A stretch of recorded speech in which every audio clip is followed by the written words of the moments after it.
Okay, in terms of CT side, it's just obviously remembering like you can play so many different variations of a setup, and there's so many different ways you can disrupt the T side. It's quite a joke. The best way with this is a lot of aggression. We're not going to do this like too much, but like we can do, and there's different variations of aggression we can throw. In terms of who's playing where, I should remind everyone actually what to think of it that Gary, you're the heaven player. James, you're the main player.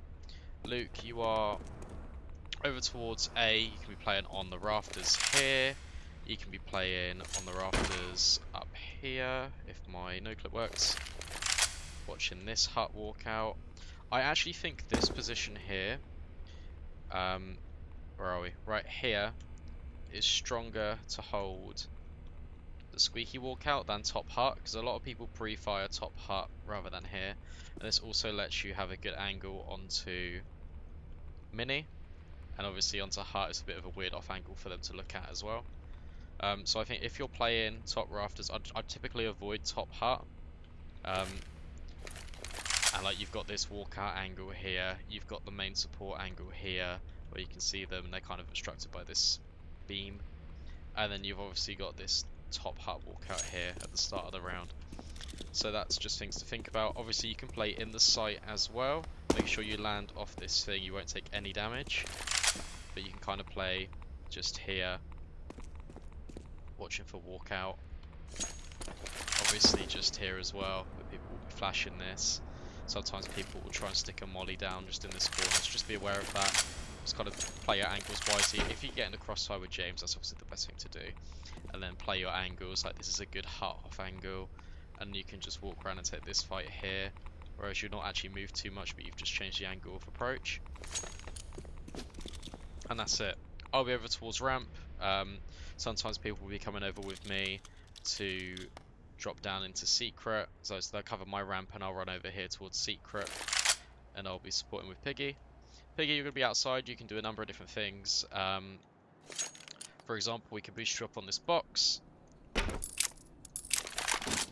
You've now got a different sight line onto outside. Obviously got the credit card back peek. This spot here. Or if you have a rifle or even an AWP you can hold here. And now you've got their mini walk in. So there's a number of different things you can do for your positions. In terms of smokes, if we're contesting outside aggression, this will be where the extra man is. So this will be James for a round sometimes, and then Luke will come over to cover his main, or Luke does this as the floaty rotation guy. But basically what it is you can throw, just make sure you hit this smoke off this little box here.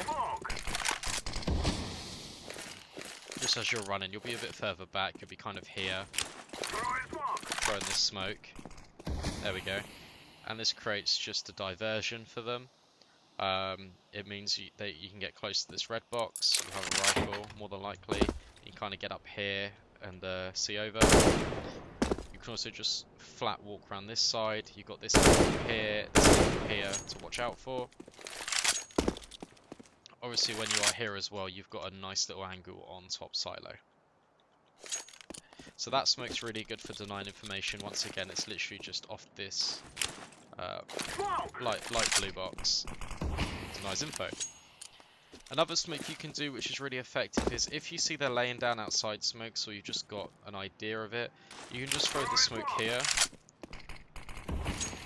And they're not going to want to push that. And then it just completely wastes their utility. Another thing I've seen teams do sometimes is they will try and molly here.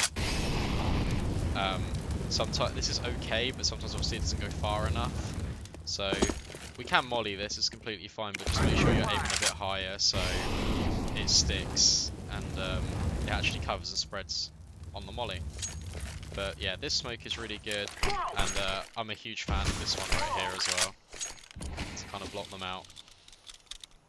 In terms of ramp aggression and things like that, I'll be throwing sometimes early just a smoke just here that blocks them off, and then I'll be putting someone here. Then as the smoke's about to fade, just pop them through. So this is for ramp aggression, and we can get aggro, and we can take ramp really easily.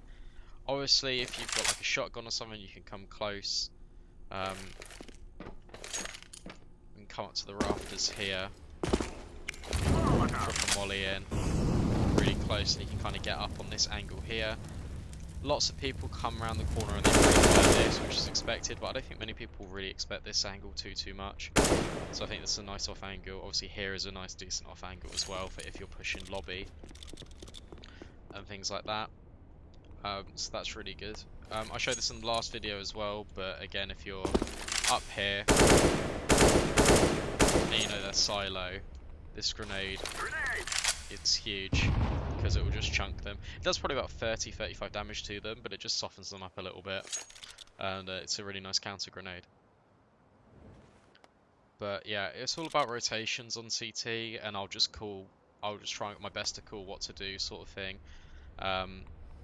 Obviously we don't want to over rotate too much because our rotations are quick as CT, so, and our retakes are probably more favourable because we can come from ramp, we can like pop flash positions,